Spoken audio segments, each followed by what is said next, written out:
Hello everyone, my name is Sherwood and I welcome you to a pretty degrading video towards this very specific game named The Finals, made by Embark. But if the game didn't have this much potential of becoming the best FPS shooter, then I wouldn't be doing this video.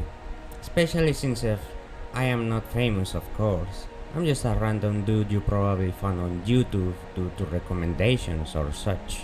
But anyways, speaking of the finals, you might have not heard of it, but this game was known before as the Apex Legends killer, because pro players such as its Timmy or others played it and found the game pretty fun to play. And even others decided to stop making Apex content to focus on the finals content, and even though it's not as rewarding as Apex content was, he's continuing to do so.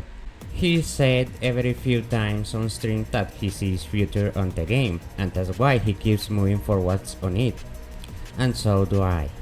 You see, the finals on its short lifespan, as of now, has had 18 updates, which had a lot of problem fixing, bug fixing, and a lot of the feedback received was actually put on the game.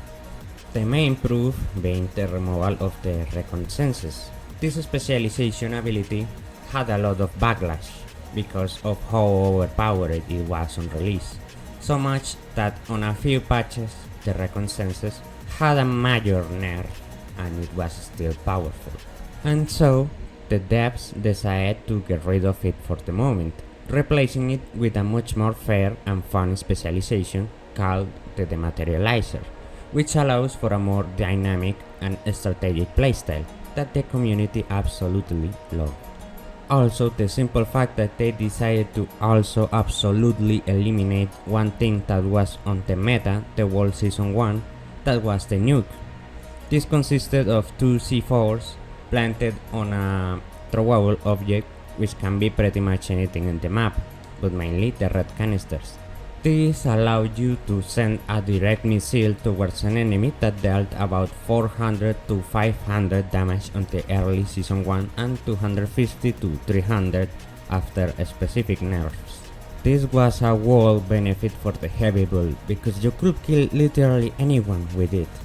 This was probably a really tough decision for the devs because on the trailers they showcased the idea of the nukes, and yeah, it was a really fun idea, but since the game is focusing both on a fun game and a competitive one, they had to take the feedback of the people, and nukes were an absolute advantage for the heavy build, so they decided to get rid of it practically, and absolutely nerfing it, making the C4s not viable anymore. At least in my opinion, of course. Another thing was the nerfing of both the heavy and medium builds received during the season 1, mainly regarding the light class, that if you decide to play ranked on, you will literally be a liability, knowing anything could kill you easily. Things like explosive mines that dealt 160 damage, now dealing 140, and rocket launcher dealing 180 damage, now dealing 140. And buffing light class weapons, making them a lot viable now depending on your playstyle, and even after so many of these balance changes, the light class is still weak, because it still gets out DPS'd so easily, making the light class a simple glass cannon. You make a minimal mistake and you're gone. And this game punishes deaths by giving you limited respawns, or if squad wipe, even if you got 2 seconds for a respawn, you will have to wait another or so 25 seconds for a respawn. So it's obvious it's really annoying to play as or with a light class, as they can be a liability if they don't know what they are doing. But as shown before, the devs are trying their best to balance things so that the class selection isn't unfair or overpowered stuff that can kill anybody as a brain dead player. And hopefully everything will turn well.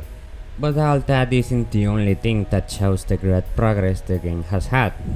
As with all those 18 updates, many annoying bugs were fixed and some other major personal problems the community had, such as mid-game crashes or just crashes at the beginning of the game, problems that are already solved.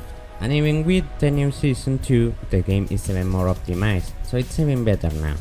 All of that shows that Embark really cares about their community and their problems are solved with quick response too. But that's not all. If you're a gamer that's played competitive games before, you might already know what I'm about to say. And of course, it's the same problem all the competitive games have: cheating. 2 months ago, a YouTuber by the name It's Just Nikki made a video in which he exposed a soft way to get free aim assist as a mouse and keyboard playing by downloading a software that basically was a virtual controller that made the keyboard and mouse configurations appear as controllers.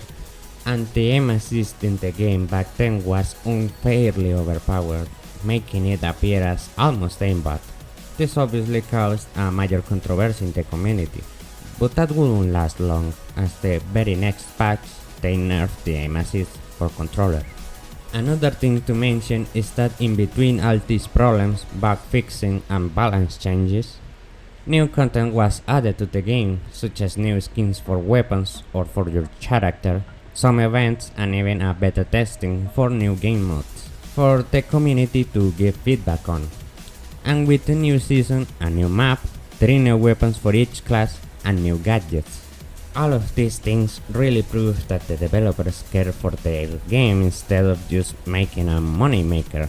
They really want to have a really good and solid game that casual people can enjoy, and of course that competitive people can compete on. And if the developers make good decisions and keep on bringing updates as they have done, with all the feedback of the community and support for their content creators, the future of this game is to make it to the top. But of course, not all are beautiful colors, as there are still problems, like the still remaining imbalance between classes, cheating issues, and even matchmaking. As ranked play as solo is already a pain in the ass, but playing against a full-on team that screams just to farm points to make it to the leaderboard can be really annoying, and especially playing with lower elo teammates. But as shown with the feedback of the community, and if the developers show love for the game still, all of that will be solved in the near future. And well, that's all I have to say. This game really made me want to go back to playing competitive, and so far I'm satisfied with everything this game has offered so far. So this is the end of the video. You can click off now, but if you made it here, then I really appreciate it. As you might see, I'm new on all of this, and you leaving a like and a comment will be pretty much appreciated. If you wanna see me play this game or just see my other videos that I plan on uploading, then consider visiting my Twitch and subscribing to my YouTube channel. That's everything from my side. Remember that destiny is the control of your actions, and whether we get to see each other again, it's all up to you. Thank you very much, and goodbye.